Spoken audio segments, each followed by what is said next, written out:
So ito Pops, nagpalit tayo ng o-ring sa engine oil seal, oil seal dito sa engine sprocket ng KLX. Ito yung nabili natin.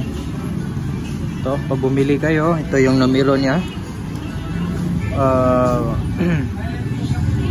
Part number is 391080119.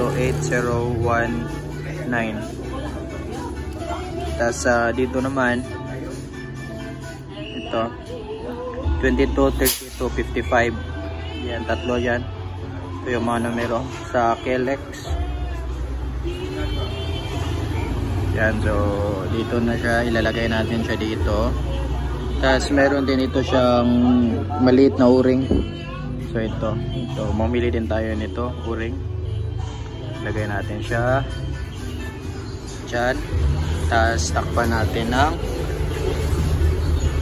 oil seal. So let's go. So KLX 150.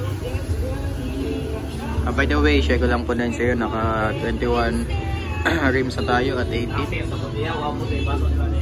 Let's go. So yan, nalagay na natin. So una natin nilagay is itong oil seal, tapos itong nasa gitna niya. So goods na. Ibalik na natin itong sprocket din. Tapos linisan natin ito dito. Lagyan natin ng gasket hole. Let's go!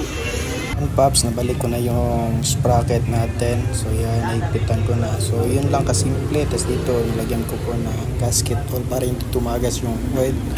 So yun lang po kasimple yung paglagay ng o-ring at yung kanyang oil seal.